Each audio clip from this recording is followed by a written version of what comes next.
ഡൽഹിയിൽ അമിത്ഷായുടെ അധ്യക്ഷതയിൽ അവിടെ ഉന്നതതല യോഗം പുരോഗമിക്കുകയാണ്.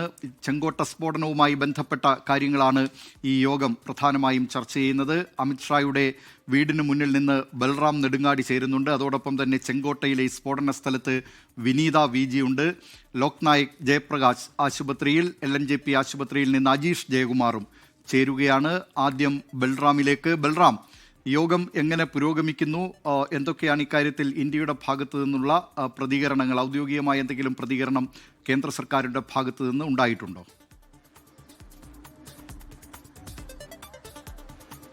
ദിലീപ് കുമാർ, ആഭ്യന്തരമന്ത്രി അമിത്ഷാ വിളിച്ച ഉന്നതതല യോഗം ഇപ്പോൾ 1 മണിക്കൂർ പിന്നിട്ടിരിക്കുന്നു. രാവിലെ കൃത്യം 11 മണിക്കാണ് അദ്ദേഹത്തിന്റെ ഔദ്യോഗിക വസതി കൃഷ്ണമേനോൻ മാർഗിലെ ഔദ്യോഗിക വസതിയിൽ ഈ യോഗം ചേർന്നത്. ഉന്നത ഉദ്യോഗസ്ഥർ ഈ യോഗത്തിൽ പങ്കെടുക്കുന്നുണ്ട്. ആഭ്യന്തര സെക്രട്ടറി കൂടാതെ ഗോവിന്ദ് മോഹൻ, കൂടാതെ director of Intelligence Bureau Tapan Deka, director general of National Investigation Agency Sadanand Vasant Date, കൂടാതെ ഡൽഹി പോലീസ് കമ്മീഷണർ സതീഷ് ഗോൾച്ച, ജമ്മു കശ്മീർ പോലീസിന്റെ DGP നളിൻ പ്രഭാതും ഈ യോഗത്തിൽ വെർച്വലായി പങ്കെടുക്കുന്നുണ്ട്. ഇത് ഏറെ നിർണായകമായ ഒരു നടപടി കൂടിയാണ്. പ്രത്യേകിച്ച് ജമ്മു കശ്മീർ വിവിധ സംസ്ഥാനങ്ങളിലെ പോലീസ് മേധാവികൾ ഉൾപ്പെടെ ഇതിൽ പങ്കെടുക്കുന്നു എന്നുള്ളതും നിർണായകമാണ്. കഴിഞ്ഞ ദിവസം തന്നെ സ്ഫോടന സ്ഥലത്ത് ഹരിയാന പോലീസിന്റെയും ഉത്തർപ്രദേശ് പോലീസിന്റെ ATSഉം ജമ്മു കശ്മീർ പോലീസിലെ ഉന്നത ഉദ്യോഗസ്ഥർ ഉൾപ്പെടെയുള്ളവർ സന്ദർശിച്ച് ഈ സ്ഫോടനത്തിന്റെ സ്വഭാവം ഉൾപ്പെടെയുള്ള കാര്യങ്ങൾ നിരീക്ഷിച്ചിരുന്നു. സംയുക്തമായി വിവിധ സംസ്ഥാന പോലീസുകളും രാജ്യത്തെ പ്രധാന ഏജൻസികൾ NIAയും NSGയും അടക്കമുള്ളവർ സംയുക്തമായി ഈ കേസ് അന്വേഷണം മുന്നോട്ട് കൊണ്ടുപോവുകയാണ്. ആദ്യ ഘട്ടം മുതൽ തന്നെ അതിലെ ഏറ്റവും പ്രധാന യോഗമാണ് ഇന്ന് ഇപ്പോൾ ആഭ്യന്തരമന്ത്രി അമിത്ഷായുടെ വസതിയിൽ പുരോഗമിച്ചുകൊണ്ടിരിക്കുന്നത്. ഈ യോഗത്തിലാണ് പ്രാഥമികമായി നടത്തിയ പരിശോധനയിൽ ഉള്ള തെളിവുകൾ, അതിൻ്റെ അവലോകനം ഉൾപ്പെടെയുള്ളവ നടക്കുക. വിവിധ ഏജൻസികൾ ഈ സ്ഫോടനവുമായി ബന്ധപ്പെട്ടുള്ള തങ്ങളുടെ നിഗമനങ്ങൾ അത് ആഭ്യന്തരമന്ത്രിക്ക് മുന്നിൽ റിപ്പോർട്ടായി അവതരിപ്പിക്കും. തുടർന്ന് ഇതിൻ്റെ അന്വേഷണത്തിൻ്റെ ദിശ അടക്കമുള്ള കാര്യങ്ങൾ ഇന്നത്തെ ഉന്നതതല യോഗത്തിൽ തന്നെ അവലോകനം ചെയ്യും. വളരെ ഗൗരവത്തോടു കൂടി തന്നെയാണ് ഈ ഒരു സംഭവത്തെ രാജ്യം കാണുന്നത്. ആഭ്യന്തരമന്ത്രി അമിത്ഷാ സ്ഫോടനമുണ്ടായി 3 മണിക്കൂറുകൾക്കകം ഈ പരിക്കേറ്റവർ കഴിയുന്ന ആശുപത്രിയും സ്ഫോടനം നടന്ന റെഡ് ഫോർട്ടിന് പരിസരവും സന്ദർശനം നടത്തിയിരുന്നു. അദ്ദേഹം പ്രാഥമികമായ നിർദ്ദേശങ്ങൾ എത്രയും വേഗം തന്നെ ഈ അന്വേഷണം മുന്നോട്ട് കൊണ്ടുപോകാനുള്ള നിർദ്ദേശങ്ങൾ ഉന്നത ഉദ്യോഗസ്ഥർക്ക് നൽകിയിട്ടുണ്ട്. ഇതിന്റെ അടിസ്ഥാനത്തിലാണ് ഇപ്പോൾ ഈ പ്രദേശത്ത് തെളിവെടുപ്പ് അടക്കമുള്ള നടപടികൾ പുരോഗമിച്ചുകൊണ്ടിരിക്കുകയാണ്. പല ദിശകളിലുള്ള അന്വേഷണം ആദ്യഘട്ടം മുതൽ തന്നെ ഈ സംഭവത്തിൽ ആരംഭിച്ചു കഴിഞ്ഞിട്ടുണ്ട്.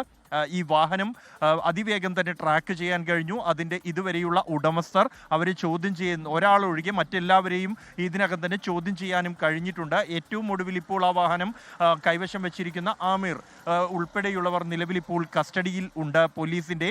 ഇയാളെ ചോദ്യം ചെയ്ത് വരികയാണ്. ഇയാളെ ചോദ്യം ചെയ്തതിൽ നിന്നും ഈ ഡോക്ടർ ഒമർ മുഹമ്മദ് ആണ് ഈ വാഹനം ഉപയോഗിച്ചിരുന്നത് കഴിഞ്ഞ 1 മാസമായി എന്ന് വ്യക്തമായിട്ടുണ്ട്. അതിനുള്ള പണം പൂർണ്ണമായും നൽകിയതും ഇയാളാണ് എന്ന വിവരമാണ് നൽകിയിരിക്കുന്നത്. ഇതടക്കമുള്ള വിവരങ്ങൾ, ഈ അന്വേഷണം ഏത് ദിശയിൽ കൊണ്ടുപോകണം എന്നതടക്കമുള്ള കാര്യങ്ങൾ ഇന്നത്തെ അവലോകന യോഗത്തിലായിരിക്കും. ഒപ്പം ഈ സ്ഫോടനത്തിന് കാരണം അതൊരു ഭീകരാക്രമണമാണോ അല്ലെങ്കിൽ മറ്റെന്താണ് എന്നതുമായി ബന്ധപ്പെട്ടോ ഉള്ള ഔദ്യോഗികമായ വിശദീകരണം ഇതുവരെയും വന്നിട്ടില്ല. ആ ഒരു സ്ഥിരീകരണവും ഇന്നത്തെ ഈ നിർണായക യോഗത്തിന് ശേഷം ഉണ്ടാകുമെന്നാണ് പ്രതീക്ഷിക്കുന്നത്. ദിലീപ് കുമാർ, ഡൽഹിയിൽ ഉന്നതതല യോഗം പുരോഗമിക്കുകയാണ്. കേന്ദ്ര ആഭ്യന്തരമന്ത്രി അമിത്ഷായുടെ വസതിയുടെ മുന്നിൽ നിന്ന് വിവരങ്ങൾ നൽകിയത് ബൽറാം നെടുങ്ങാടിയാണ്. ബൽറാം, ലൈനിൽ തുടരുക. ഇപ്പോൾ വിനീത VG ഈ ചെങ്കോട്ടയിലെ സ്ഫോടന സ്ഥലത്ത് നിന്ന് ചേരുകയാണ്. വിനീത, ഇന്നലെ രാജ്യത്തെ നടുക്കിയ ഈ സ്ഫോടനം, ആ സ്ഫോടനവുമായി ബന്ധപ്പെട്ട് ആരെങ്കിലും ഉത്തരവാദിത്വം ഇതുവരെ ഏറ്റെടുക്കാത്ത സ്ഥിതിയുണ്ട്. പക്ഷേ അന്വേഷണത്തിൻ്റെ ദിശ എങ്ങോട്ടേക്കാണ് പോകുന്നത്? ഇക്കാര്യത്തിൽ ഉമർ മുഹമ്മദ് അല്ലാതെ അതിൽ കൂടുതൽ ആളുകൾക്ക് പങ്കാളിത്തമുണ്ടെന്ന തരത്തിലുള്ള എന്തെങ്കിലും സൂചനകളുണ്ടോ വിനീത? ദിലീപ് കുമാർ സൂചിപ്പിച്ചതുപോലെ തന്നെ ഈ സ്ഫോടനവുമായി ബന്ധപ്പെട്ടുകൊണ്ടുള്ള ഭീകരാക്രമണ സാധ്യതകൾ അന്വേഷണ സംഘം പൂർണ്ണമായും തള്ളുന്നില്ല. അത് കണക്കിലെടുത്തുകൊണ്ട് തന്നെയാണ് ഇപ്പോൾ അന്വേഷണ സംഘത്തിന്റെ നിലവിലെ നീക്കങ്ങളൊക്കെ തന്നെ മുന്നോട്ട് പോകുന്നതെന്നാണ് നമുക്ക് മനസ്സിലാക്കാൻ കഴിയുന്നത്. ഞാനിപ്പോൾ നിൽക്കുന്നത് ആ സ്ഫോടനമുണ്ടായ ആ മേഖലയിലാണ്. നമുക്ക് ദൃശ്യങ്ങളിൽ കാണാൻ കഴിയുന്ന പോലെ തന്നെ ഇപ്പോൾ NIA സ്പെഷ്യൽ ഇൻവെസ്റ്റിഗേഷൻ ടീം അടക്കം ഇവിടെ എത്തിയിട്ടുണ്ട്. അവർ ഇവിടെയുള്ള സ്ഥിതിഗതികളൊക്കെ തന്നെ വിലയിരുത്തുകയാണ്. നേരത്തെ നമ്മൾ സൂചിപ്പിച്ചതുപോലെ തന്നെ ഡോക്ടർ ഉമർ മുഹമ്മദ് തന്നെയാണ് ഇതിന്റെ ആസൂത്രകർ എന്നാണ് അന്വേഷണ സംഘത്തിൽ നിന്നൊക്കെ നമുക്ക് ലഭ്യമായിരിക്കുന്ന വിവരങ്ങൾ. പക്ഷേ ഔദ്യോഗികമായിട്ടുള്ളൊരു സ്ഥിരീകരണം ഇക്കാര്യത്തിൽ ഉണ്ടാകേണ്ടതായിട്ടുണ്ട്. ഈ ഡോക്ടർ ഉമറിന് കഴിഞ്ഞ ദിവസങ്ങളിൽ ഹരിയാനയിൽ നിന്നടക്കം അറസ്റ്റിലായ മറ്റ് ഡോക്ടറുമായി ബന്ധമുണ്ട് എന്ന തരത്തിലുള്ള ചില വിവരങ്ങൾ കൂടി ലഭ്യമായിരിക്കുകയാണ്. കാരണം ഇന്നലെ ഫരീദാബാദിലും ഫത്തേപൂരിലും ഒക്കെയായി അന്വേഷണ സംഘം നടത്തിയ പരിശോധനകളിൽ ഏതാണ്ട് 4 ദിവസത്തിനിടെ 4 ഡോക്ടർമാരടക്കം 7 പേരെയാണ് അന്വേഷണ സംഘം അറസ്റ്റ് ചെയ്തിട്ടുണ്ടായിരുന്നത്. ഇവരുടെ പക്കൽ നിന്ന് വലിയ തോതിൽ രാസവസ്തുക്കളും സ്ഫോടക വസ്തുക്കളും പിസ്റ്റലുകളും മറ്റ് വെടിയുണ്ടകളും ഒക്കെ തന്നെ കണ്ടെത്തിയിട്ടുണ്ടായിരുന്നു. ഇത്രയധികം ഏതാണ്ട് 2900 കിലോഗ്രാം സ്ഫോടക വസ്തുക്കളാണ് ഈ ഡോക്ടർമാരുടെ അടക്കം പക്കൽ നിന്ന് കണ്ടെത്തിയിട്ടുണ്ടായിരുന്നത്. അങ്ങനെ വലിയൊരു ഭീകരാക്രമണത്തിന് ഈ സംഘം പദ്ധതിയിട്ടിരുന്നതായി ഇന്നലെ തന്നെ അന്വേഷണ സംഘം സ്ഥിരീകരിക്കുകയും ഒപ്പം തന്നെ ആ ഭീകരാക്രമണ പദ്ധതിയുടെ നീക്കം വളരെ വിജയകരമായി നമുക്ക് ആ നീക്കം പദ്ധതി തകർക്കാൻ കഴിഞ്ഞുവെന്നും ഒക്കെ ഇന്നലെ പോലീസ് പറയുകയും ചെയ്തിരുന്നു. തൊട്ട് പിന്നാലെയാണ് ഡൽഹിയിൽ ഞാനിപ്പോൾ നിൽക്കുന്ന ഈ ചെങ്കോട്ടയ്ക്ക് സമീപമുള്ള ഈ മേഖലയിൽ സ്ഫോടനം ഉണ്ടാകുന്നത്. അതുകൊണ്ട് തന്നെ ഈ കാറിന്റെ രജിസ്ട്രേഷൻ അടക്കം പരിശോധിക്കുമ്പോൾ ഹരിയാന രജിസ്ട്രേഷനാണ്. ഒപ്പം തന്നെ അതുമായി ബന്ധപ്പെട്ടുകൊണ്ടുള്ള പരിശോധനകളൊക്കെ ഒരു വശത്ത് പുരോഗമിക്കുകയും ചെയ്യുന്നുണ്ട്. തുടർന്ന് നടത്തിയ അന്വേഷണങ്ങളിലാണ് ഈ ഡോക്ടർ ഉമറിന്റെ സഹോദരന്റെ പേരിലാണ് ഈ കാർ ഉള്ളതെന്ന് അറിയാൻ കഴിയുന്നു. പക്ഷേ ആ കാർ ഡോക്ടർ ഉമറിന്റെ സഹോദരന്റെ പേരിലാണ് എങ്കിലും ഈ കാറിന് മുഴുവൻ തുകയും നൽകിയത് ഡോക്ടർ ഉമർ ആണെന്ന തരത്തിലുള്ള വിവരങ്ങൾ അന്വേഷണ സംഘത്തിന് സ്ഥിരീകരിക്കാൻ കഴിഞ്ഞിട്ടുണ്ട്. ഇയാളെ കേന്ദ്രീകരിച്ച് തന്നെയാണ് ഇപ്പോൾ അന്വേഷണം നടക്കുന്നത്.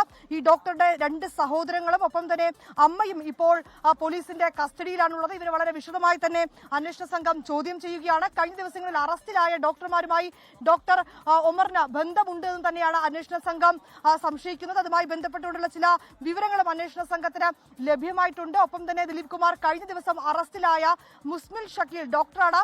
ഈ മുസ്മിൽ ഷക്കീലിനെ ഫരീദാബാദിൽ നിന്നാണ് അന്വേഷണ സംഘം അറസ്റ്റ് ചെയ്തത്. ഈ മുസ്മിൽ ഷക്കീലിന്റെ മാതാവിന്റെയും ഒപ്പം തന്നെ ഒരു സഹോദരന്റെയും പ്രതികരണം കൂടി ഈ ഘട്ടത്തിൽ നമുക്ക് ലഭ്യമായിട്ടുണ്ട്. അതിൽ അവർ പറയുന്നത് കഴിഞ്ഞ 4 വർഷമായി മുസ്മിൽ ഷക്കീൽ ഡൽഹിയിലെ ഡോക്ടറാണ് എന്നാണ് പറയുന്നത്. ഇയാൾക്ക് വീടുമായോ കുടുംബവുമായോ യാതൊരു ബന്ധവുമില്ല. ഇടയ്ക്ക് വർഷത്തിൽ 2 തവണ വീട്ടിലേക്ക് വരും പോകും എന്നുള്ളതല്ലാതെ ഞങ്ങൾക്ക് മറ്റ് വിവരങ്ങളൊന്നും അറിയില്ല എന്നാണ് ഇവരുടെ കുടുംബാംഗങ്ങളുടെ ഒരു പ്രതികരണം നമുക്ക് ലഭ്യമായിരിക്കുന്നത്. ഒപ്പം തന്നെ അവർ പറയുന്നുണ്ട് ഈ മകൻ അറസ്റ്റിലാണ് എന്നുള്ള വിവരം ഞാൻ മറ്റുള്ളവരിൽ നിന്നാണ് അറിഞ്ഞതെന്നാണ് നസീമ, ഈ മുസ്മിൽ ഷക്കീലിന്റെ മാതാവാണ്. അവർ പറയുകയാണ്, ഞങ്ങൾക്ക് മകനെ കാണുന്നതിനും മറ്റും വിലക്കുണ്ട്. ഞങ്ങൾ മകനെ കാണാൻ ശ്രമിച്ചിരുന്നു, പക്ഷേ പോലീസ് അതിന് അനുവാദം നൽകിയിട്ടുണ്ടായിരുന്നില്ല എന്ന് പറയുന്നുണ്ട്. മറ്റ് പൊതുവിൽ നിന്നുള്ള വിവരങ്ങളിൽ നിന്നാണ് നമുക്ക് അറിയാൻ കഴിയുന്നത് ഈ മുസ്മിൽ ഷക്കീൽ ഇപ്പോൾ പോലീസിന്റെ അറസ്റ്റിലാണ് എന്നുള്ള വിവരം നമുക്ക് ലഭ്യമായിട്ടുണ്ട് എന്നാണ് ഈ മാതാവിന്റെ പ്രതികരണം വന്നിരിക്കുന്നത്. ഇങ്ങനെ പഴുതടച്ചുകൊണ്ടുള്ള അന്വേഷണം തന്നെയാണ് ഈ ഘട്ടത്തിൽ പുരോഗമിക്കുന്നത്. വിവിധ അന്വേഷണ ഏജൻസികളുടെ മുതിർന്ന ഉദ്യോഗസ്ഥരടക്കം ഈ സംഭവ സ്ഥലത്ത് എത്തിയിട്ടുണ്ട്. ഭീകരാക്രമണ സാധ്യതകൾ അന്വേഷണ സംഘം തള്ളിക്കളയുന്നില്ല. ഡൽഹിയിൽ വലിയ പഴുതടച്ചുകൊണ്ടുള്ള സുരക്ഷാ ക്രമീകരണങ്ങൾ ഒരുക്കിയിരിക്കുന്നു. വിവിധ ഹോട്ടലുകൾ, റെസ്റ്റോറന്റുകളൊക്കെ കേന്ദ്രീകരിച്ചുകൊണ്ട് പ്രത്യേക അന്വേഷണ സംഘത്തിന്റെ പരിശോധനകൾ നടക്കുകയാണ്. ഹോട്ടലുകളിലെ രജിസ്റ്ററുകളടക്കം അവർ പരിശോധിക്കുന്നുണ്ട്. നിലവിൽ 7 പേരെ അന്വേഷണ സംഘം കസ്റ്റഡിയിലെടുത്തിട്ടുമുണ്ട്. ലോകത്തെവിടെയായാലും ഏത് സമയത്തും 24 വാർത്തകളും ഓഗ്മെന്റഡ് റിയാലിറ്റി പാക്കേജുകളും എക്സ്പ്ലെയിനറുകളും വിശദമായി കാണാൻ ഞങ്ങളുടെ യൂട്യൂബ് ചാനൽ നിങ്ങൾക്ക് സബ്സ്ക്രൈബ് ചെയ്യാം.